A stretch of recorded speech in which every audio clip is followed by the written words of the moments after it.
Hello, 1 million, 2 million. Ganon daw mag-mic test ang mayayaman, sabi ni Warren Buffett. Ayan. Kamusta kayo? Ayan. Kain lang kayo dyan. At ako'y magkukwento lang. Simplihan lang natin. Every time naman na nagla-live tayo, talagang parang chill yung kwentuhan. Di ba?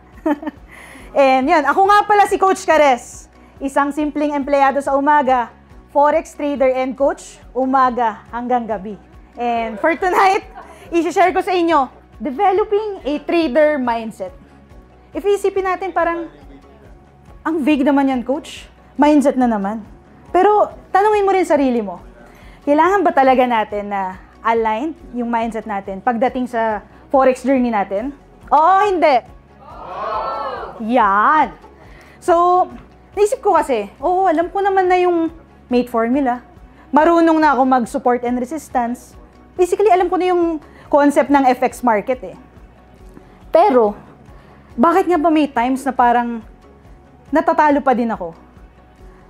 Yun. So dito, kilitiin naman natin kung kumusta ba ang mindset natin when it comes to forex trading. Game na? Sabihin nyo naman, where 5 game na kayo? Yan! So ano nga ba yung pag-uusapan natin? So yung una is, ano ba yung mga mindset shift? Yung mga dapat natin sigurong isipin or isabuhay or alalahanin kapag magte-trade tayo kasi gusto natin maging profitable. And yung second, kung naging profitable ka na, isustain natin yan because we want to stay in the long game. Sabi nga kanina ni Kuya Neil, di ba? Na hindi naman pwedeng saglit lang tayo magiging profitable. Gusto natin matagal talaga. Di ba? Papamana pa natin to. Pangatlo, alam natin, sinasabi lagi natin, wala dapat tayong emosyon pagdating sa trading. Para sa akin, nakakaramdam talaga akong emosyon. Nalulungkot talaga ako. Minsan kahit may breakout kami sa premium, no? Nasabi ko sa students ko, sandali, malungkot ako. Bakit, coach? Talo ako eh. Sabi ko, sige, process ko lang. Pero tuloy natin to. Process natin together at tuloy pa rin natin ang pag-breakout natin. Ayan, so isi-share ko yung 3 emotional skills for mastery natin. Okay? So una, mindset shift natin. Embracing uncertainty. Ano ba tong uncertainty na to? Well, as humans, ayaw natin ng uncertainty because uncertainty triggers fear. At yan yung ayaw natin, di ba? Pag di natin alam, parang, ang hirap pumasok sa market pag ganyan. Pero at the same time, certainty triggers confidence. Parang sa forex trading, di ba? May times talagang hindi natin ma-predict kung papasok ba tayo sa market o hindi. So, doon nagkikick in yung fear. So, dapat itataas pa natin yung confidence natin. Second, losses will be there forever. Parang nabanggit din ni Kuya Neil kanina, no? Nagkakatalo din siya. At even ako, kayo ba, nagkakatalo rin ba kayo? Yes! Ayun. So, losses will be there. Ano na lang pwede natin gawin? We just need to learn how to reduce them. So, dito napapasok ang risk management. Dito dapat alam natin kung anong risk bang ang ititrade mo. Ilang trades ba ang ino-open mo at the same time? Nung nag-uumpisa ako, lahat pinapasukan ko. Kasi nakaka-FOMO eh. Parang, ay, dami nilang profit, bakit ako wala pa? So, enter. Hanggang sa dumating sa point na yung unang $200 deposit ko is ubos agad. Kasi nga, wala eh. FOMO ako eh.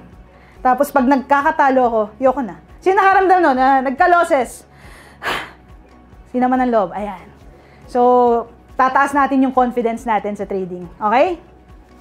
Ayan. So, next natin, short-term results don't serve as feedback. Ayan. Ano ibig sabihin nun? So, baka nag-start ka pa lang mag-forex trading. Yung journey mo is magta-try ka na mag-demo or mag-live. And yung first 2 trades mo, talo ka kagad. So, sabi mo, hindi para sa akin ng trading, yoko na. Lipat na ako ng ibang karir. Tapos may iba naman na 2 trades pa lang sa demo, ang taas ng confidence. Muli na rin ako next week nito. Ayan. So, tandaan natin na a trade only gains meaning together with a series of trades. Ayan. Dito sa mga nasa premium natin, talagang nagagawa natin to. No?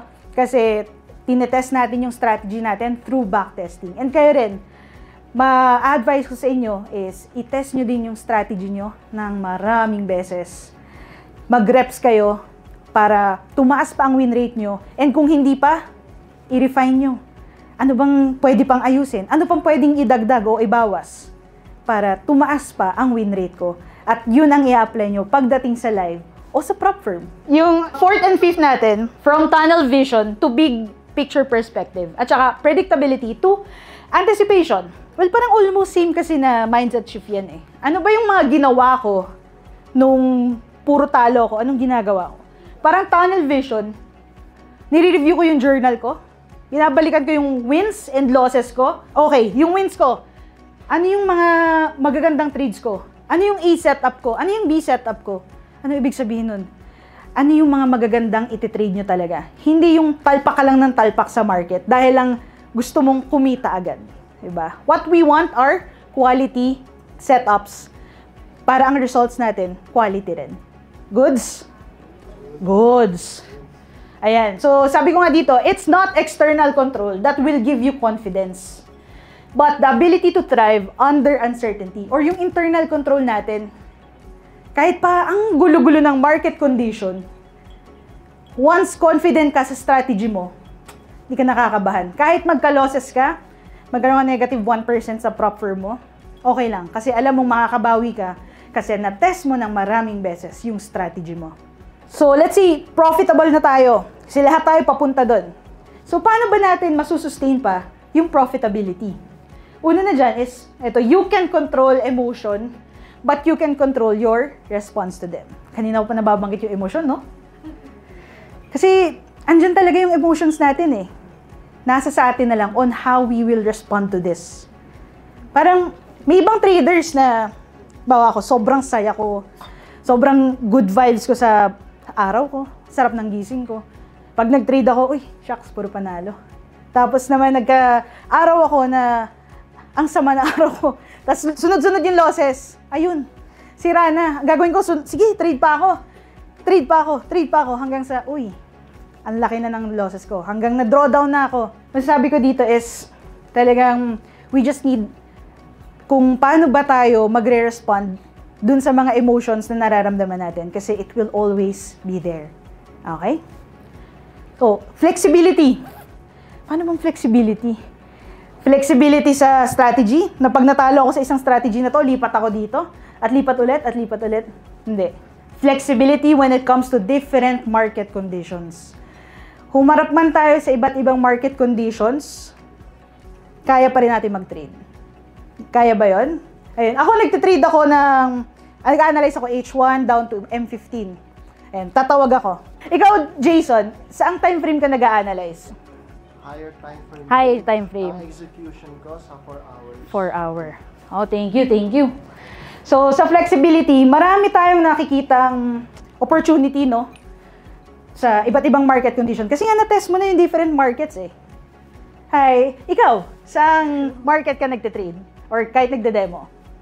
H1 po, H4, and yung entry ko is M5. M5, ayun. So, ayun, talagang mapapansin ko sa bawat isa sa atin, no? Iba-iba tayo ng personality when it comes to trading. Nasa sa atin na lang yun on how flexible we can be. Kasi parang relationship din yan, no? Halimbawa sa relationship, nag-away kayo, may problema kayo. Ayaw mo na ba agad? Hindi, di ba? I-refine muna parang strategy natin. Refine muna natin, i-test uli natin yung ni-refine natin, then sabak ulit. Okay? So, go through the ups and downs with your strategy. Okay? Hindi porket ganito strategy ni Coach Kares, gayahin ko din without testing it. Pwede mo namang gayahin. Test mo rin if it fits you. Bawa nakita mo, nag-fib si Coach Pearl. Ginaya mo, pero hindi mo naman alam paano gamitin. Pero ginawa mo agad sa prop firm. Flexible na ba agad yun? Okay sana kung itatry at iba-backtest. Ayan. So, nabanggit ko nga kanina na marami din tayo nagiging challenges and obstacles sa trading. May ibang tao na nagfe-fail mag-adapt sa mga obstacles and challenges na yan. Sunod-sunod ang talo hanggang sa point na bumababa na talaga yung performance. Kasi in time, sila na yung umaayaw eh. Napapagod na.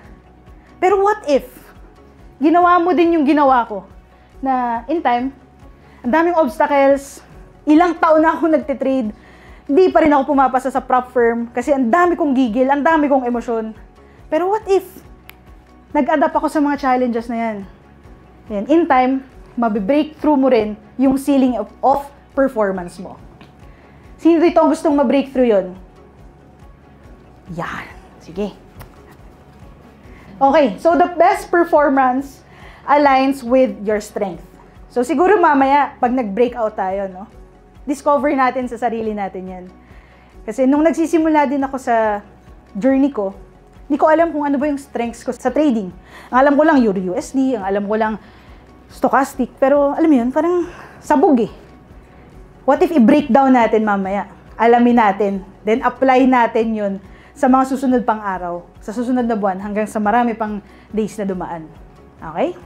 Okay, a great trader isn't measured by his profitability, but for how long he can keep it. Yan. So, ang ganda nito kasi madaming nagiging profitable sa trading. Kumita lang ng $200, $500, okay na siya. Yun na yun. Gusto nyo ba yun? Magka $500, okay ka na? Hindi, di ba? Gusto natin talagang in the long run, ma-achieve natin yun. At tandaan mo, kung ma-achieve mo yun, ikaw yun. Ikaw gumawa nun. Hard work nyo yun. Okay? Ayan. So, eto, pwede natin tong i-dive deep mamaya, no? Sa breakout. Gusto ko tong mental edge preservation at saka capital preservation. Kasi, alam mo na ba sa sarili mo kung ano yung okay na trading session sa'yo? Shorter trading session ba? Gusto mo ba may mga breaks ka sa isang linggo? Or, anong time frame ba yung bagay sa'yo? And, anong market yung nagmamatch dun sa strengths mo as a trader? Pero coach, hindi ko pa nga alam yung strengths ko eh. Diba? Ang dami nating pwedeng i-discover pa para mas mag-improve pa tayo sa trading career natin. And also, kailan ba ako magsa-step back? Kailan ba ako hindi magte-trade? Okay? Pag may setup ba ako, iti-trade ko ba o hindi? O tutulog na lang ako? Maganda na malaman natin, matutunan natin yan. So, what makes it harder to achieve this mindset shifts? Joke yan, gusto ko tumawa kayo. Ayun, kayo. Dami nating nabanggit kanina. Ano ba yung mga nagiging struggle nyo sa trading? Dito naman tayo sa likod. Hello, anong name mo? Nico po. Hi, Nico. Gaano ka nakatagal sa TMT? 1 year na po. 1 year. So, ano yung mahirap na part para ma-achieve mo yung mindset shift na yun? Siguro yung confidence. Confidence. Okay, sige. Okay. Thank you for that. Tataas natin yan. Ayan. Hello, anong name mo? Eunice. Eunice. Ilang years ka na sa TMT? Parang more than a year. More than a year. So ikaw, anong masasabi mo dito na what makes it hard to achieve this mindset shifts? Para sa akin yung discipline. Discipline. Wow. Ganda nun, no? Confidence, discipline. Ang parang kailangan pa nating itaas. So tama, no? Confidence at saka discipline nga. Kasi, ang madalas na hindi nagpapatrade sa atin is fear. Naunahan tayo ng fear. And due to this fear, merong nagkikick in yung pagka-impulsive natin. Yung trade tayo ng trade. Kayo ba, coaches, nararanasan nyo rin yun? Ako din eh. Minsan, sabi ni Coach Pearl, uy, may setup ako. Sabi niya. Then, ang ginawa niya, nag-entry siya. Ako namang basta. Gaya din ako. Impulsive ako eh. Nag-trade din ako. Without even checking kung ano ba yung TP, anong SL. Nag-enter lang ako. O, di ba, kahit ako, may mga pasaway moments din. Because sometimes, I also experience fear. Pero, due to this discipline and patience, tagal ko ding binreakthrough yan. No? Dahil dyan sa patience and discipline na yan, mas naitaas ko yung confidence. So, paano ko pa ba tinaas? Yan, how to build trading confidence.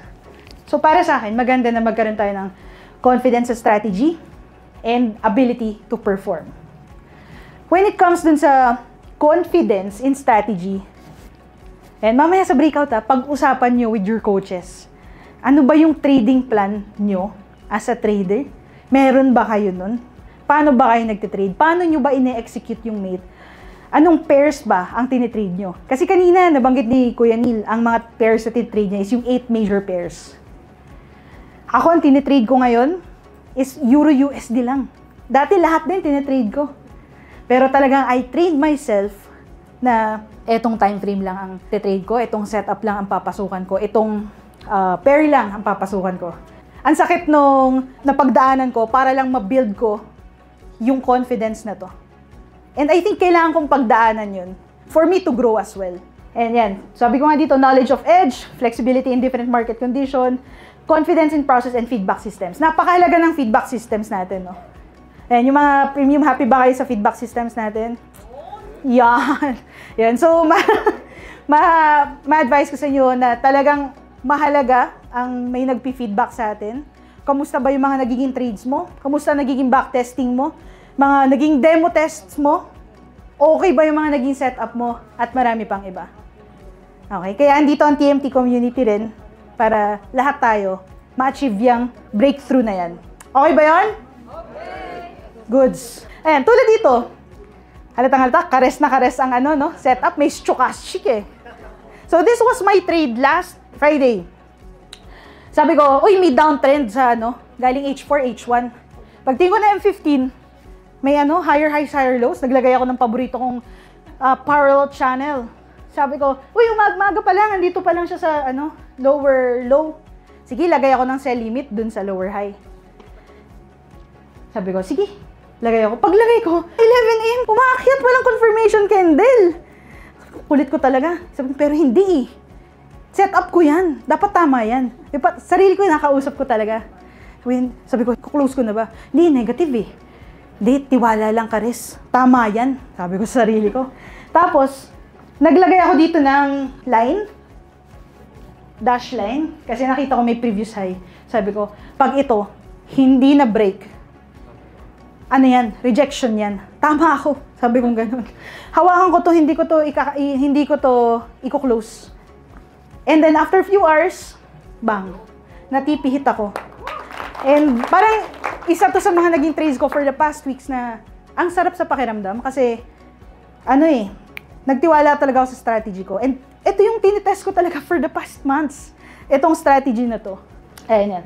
So, ko lang din share to. Motivation versus discipline. Which helps you go further. Sir Jess, ikaw, tingin mo? Consistency. Ayan. So, ang intensity, parang sa umpisa ka lang gigil, umpisa ka lang kinikilig sa trading. Pero kapag andyan na yung hardships, ayoko na. Alis na ako dito. Ayan. Pero pag may goal ka, alam mo yung gusto mo, no matter how hard the situation will be, at samahan mo ng consistency, tsaka discipline, tuloy-tuloy ka niyan. Mawala man yung motivation mo, itutuloy mo pa rin. Pero syempre, ang sarap pa rin pag may motivation, di ba? Yung combination ng motivation, discipline, consistency, it will make you go further talaga. And because of that discipline, nag-try ulit ako prop firm. Ilang buwan ako nagtatry mag-prop firm with the same strategy. At andun yung emotion lagi. In just 2 days, breach ako. Breach. Bakit ako nagbe-breach? Kasi andun yung gigil factor ko eh. Parang, bakit ba hindi ko mapasa to? Ako to eh. Ayun, so again, slow is fast. Sinamahan ko ng consistency, discipline, and motivation. Okay? Wala mang bebe time, pero may certificate na ako. I passed my prop firm last Friday. And sobrang kinikilig ako kasi wala naman talaga sa slide ko yan nung ginawa ko yan. Nagkataon lang na ina-apply ko din sa sarili ko yung mga shinare ko sa inyo na hindi lang puro technical analysis ang makakapagpapasa sa ating lahat. Samahan natin ng, mga pinag-usapan natin. Ayun. Tandaan mo na, nothing significant was ever accomplished without hard work and commitment. Enjoy the process as much as you enjoy the results. Again, ako si Coach Cares, isang simpleng empleyado sa umaga, funded trader, and coach, umaga hanggang gabi. Thank you.